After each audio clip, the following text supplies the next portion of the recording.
Ayanna Briggs stepped off the school bus, pulling her hoodie up just a little tighter as if it could shield her from the unfamiliar world she was about to walk into. Her headphones covered both ears, not because she was listening to anything in particular, but because they served as another barrier, one more layer of protection between her and the noise of the world. Clutched under her arm was a worn black sketchbook, its pages filled with shapes and faces only she truly understood. She didn't speak as she made her way through the courtyard, and she didn't need to. Silence had always been her armor, and in a school like Lincoln Middle, where quiet kids were often easy targets, she knew better than to give anyone a reason to notice her. The first day at a new school was always the hardest. New hallways, new faces, the same anxious feeling curling in her stomach. Ayanna kept her head down, her stride even, as she passed clusters of students who laughed and shouted to one another, effortlessly slipping into their familiar groups. She envied that kind of ease, but she had long since stopped trying to chase it. Trying too hard only got you noticed in all the wrong ways. As she stepped inside, the school smelled of pencil shavings, old books, and reheated cafeteria food. The walls were a dull mix of beige and faded blue, the kind of colors that made middle schools feel like hospitals that had been forgotten over time. The air was thick with movement, kids jostling past one another, bumping shoulders, backpacks swinging carelessly as they moved in packs. Ayanna maneuvered through the chaos, her fingers gripping the strap of her bag a little tighter. She didn't make eye contact. Didn't pause. Just kept walking, as if she knew exactly where she was going. Then, a voice cut through the noise. "Hey, you lost or something?" Ayanna stopped short in front of the wrong classroom door, barely looking up.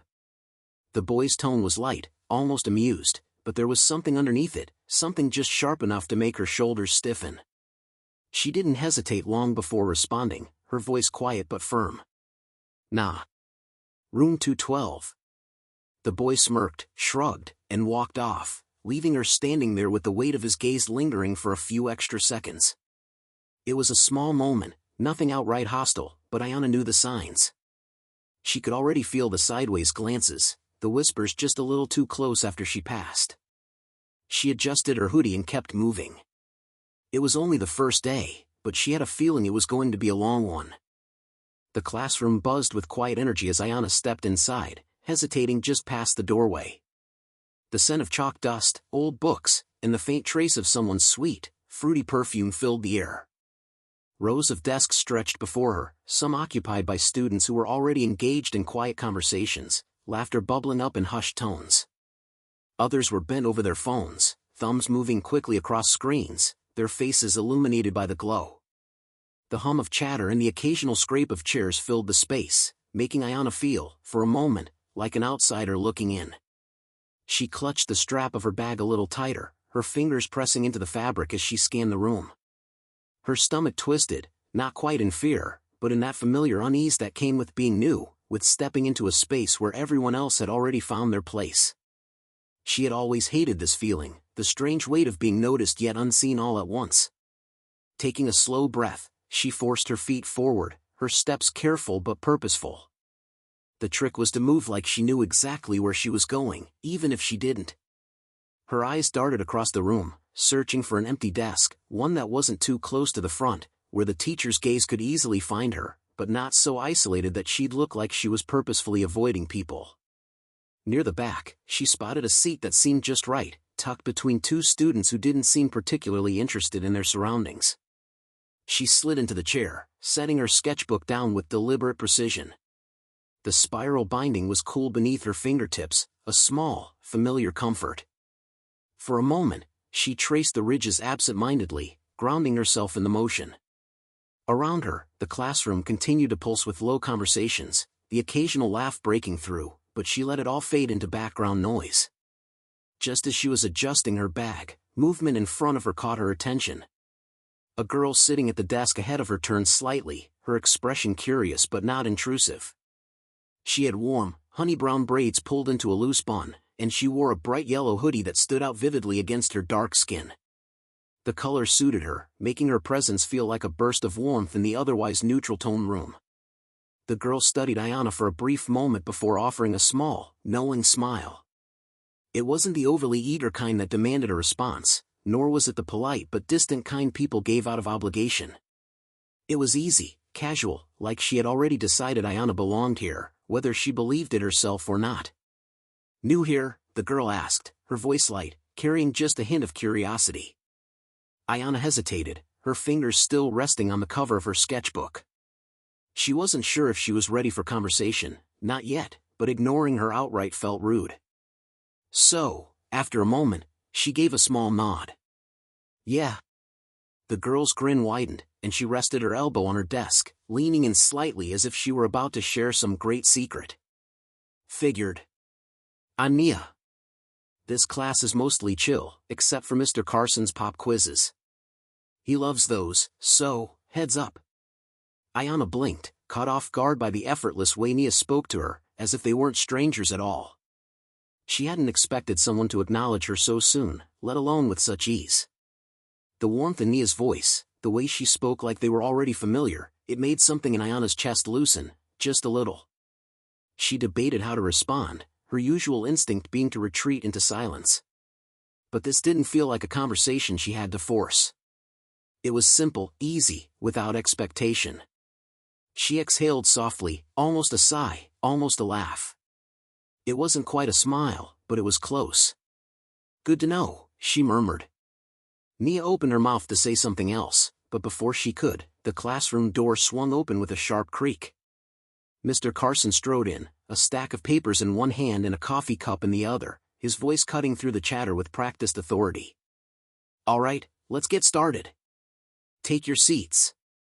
The room shifted as students shuffled into place, the energy settling into something quieter, more focused. The rustling of notebooks, the scrape of chairs, the soft clatter of pens, it all fell into rhythm, marking the official start of the lesson. Ayanna glanced down at her sketchbook, her fingers still resting lightly on its cover. The first day was always the hardest. But as she stole one last glance at Nia's easy, knowing grin, she thought, maybe this time, it wouldn't be so bad. As the minutes dragged on, Ayanna found it increasingly difficult to focus. Mr. Carson's voice filled the classroom in a steady, practiced rhythm, explaining the historical significance of some long-past event.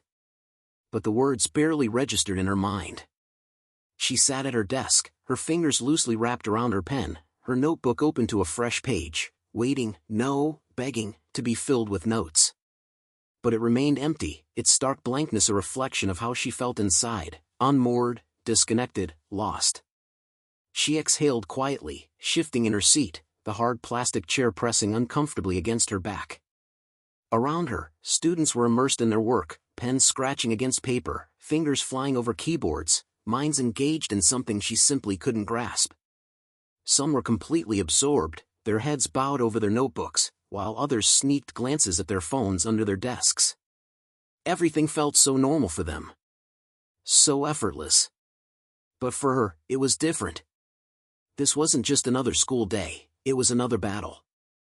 Another attempt to fit in, to blend into a place that didn't yet feel like hers. Her gaze drifted toward the window, where golden sunlight filtered through the trees, casting shifting patterns of light and shadow onto the glass. The sight made something inside her ache. How she wished she could be outside, away from the suffocating walls of this unfamiliar classroom, away from the expectations pressing down on her like an invisible weight. She longed for the freedom of fresh air, for the feeling of belonging that had been so easy back home. But here, she was still an outsider, standing at the edges of a world that hadn't yet let her in.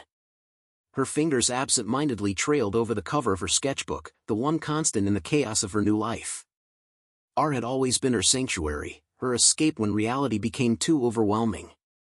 Without thinking, she pulled the book onto her lap, her hands moving with muscle memory as she flipped to a blank page. The familiar texture of the paper beneath her fingertips was comforting, grounding her in a way nothing else could. She hesitated only for a moment before picking up her pencil. The first strokes were light, uncertain, as if testing the waters. But soon, the lines grew bolder, more confident, her mind slipping into the soothing rhythm of creation. The noise of the classroom faded into the background, becoming nothing more than a distant hum.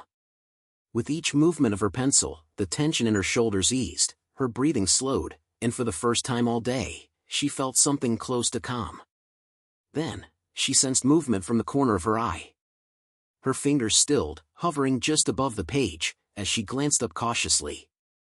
Across the aisle, Nia was watching her. Unlike the other students, who were lost in their own worlds, Nia's gaze was steady, filled with quiet curiosity. Ayana's pulse quickened. Was she about to be called out for drawing instead of taking notes? Would she have to endure yet another awkward interaction, another reminder that she didn't belong? But Nia didn't say a word. Instead, she simply tilted her head slightly and gave a small, approving nod, subtle, but unmistakable. Asterisk, I see you. Keep going, asterisk. Ayana's breath caught in her throat. She hadn't expected that. In a room full of strangers, someone had noticed her. Not as the new girl, not as the outsider, but as her. A warmth spread through her chest, unfamiliar but welcome. Maybe, just maybe, she wasn't as alone as she thought. As the shrill ring of the bells signaled the end of class, Ayana let out a quiet breath, her fingers tightening around the edge of her sketchbook. She knew she should have been taking notes, paying attention to the lecture like everyone else, but instead, she had lost herself in the rhythmic strokes of her pencil, letting the world around her blur into the background. Now, as students began to shuffle out of their seats, chatting and laughing as they packed up their belongings, the weight of reality settled back onto her shoulders. She hesitated before closing her sketchbook, glancing down at the drawing she had been working on. It was unfinished, like so many of her sketches, but there was something raw in the lines, something that had captured exactly how she had been feeling all day. A mixture of restlessness and longing, like she was stuck between two worlds, unable to fully belong to either. With a quiet sigh, she carefully tucked the book into her bag, taking her time as if stalling would somehow make stepping back into the crowded hallway easier. The classroom was still buzzing with energy as her classmates moved about, exchanging playful shoves and light-hearted jokes. Their voices merged into a background hum, a reminder of the effortless way they seemed to belong to one another. Ayana had never been good at that, at slipping into conversations, at knowing what to say, at feeling like she truly fit in. As she reached for her backpack, she sensed someone nearby. The presence was warm, familiar in a way that caught her off guard. Turning slightly, she found herself face to face with Nia. Nia's dark eyes held a quiet intensity, a knowing kind of softness that made Ayana's chest tighten. That was really good, she said, nodding toward Ayana's bag, where the sketchbook was now tucked away. Her tone was casual, easy, but there was something genuine in it, something that felt different from the empty compliments Ayana had learned to brush off. For a moment, Ayana froze. Compliments had always made her uncomfortable, especially when they were about something as personal as her drawings. Art had always been her escape, her way of expressing what she couldn't put into words, and the thought of someone else seeing that, really seeing it, made her feel exposed, vulnerable. Still, she forced herself to hold Nia's gaze. "Thanks," she murmured, her voice barely above a whisper. She could feel her heartbeat in her throat, an uneasy mix of embarrassment and something else, something lighter, something almost hopeful. Nia didn't linger, didn't push for more. She just smiled, a small but sincere expression, before stepping toward the door. "See you around, Ayana." The sound of her name on someone else's lips, spoken so casually yet so deliberately, sent a strange warmth through her. It was such a small thing, but somehow, it made her feel just a little less invisible. As she followed Nia into the hallway, the usual chaos of bodies and noise didn't feel quite as suffocating. The walls of the school, which had always seemed so cold and indifferent, didn't press in on her the way they usually did. Maybe, she thought, this place wouldn't always feel so unfamiliar. Maybe, with time, she could find her place here too. As Ayana stepped out into the crisp afternoon air, she instinctively pulled her jacket tighter around her body, trying to shield herself from the cool breeze that brushed against her skin. The sun hung lower in the sky, casting a warm golden light over the schoolyard, where clusters of students gathered in small groups, their voices a lively mix of laughter and conversation. Some were making plans for the evening, others simply lingering, enjoying each other's company. Ayana paused on the steps, observing them from a distance, her hands gripping the straps of her backpack. A familiar ache settled deep in her chest, the quiet, persistent reminder that she didn't quite belong to any of those groups. She was always hovering at the edges, close enough to see but never close enough to be truly included. With a small sigh, she adjusted her bag and started walking toward the sidewalk, her pace unhurried. The chatter of the schoolyard slowly faded behind her, replaced by the rhythmic sound of her footsteps against the pavement. She had always found a strange sense of comfort in these solitary walks home. It was the one part of the day where she could let her thoughts roam freely, uninterrupted. But today, her thoughts kept circling back to something else, something unexpected. Mia. Ayana could still hear the way she had spoken to her earlier that day, the softness in her tone, the way her words carried no judgment, only quiet encouragement.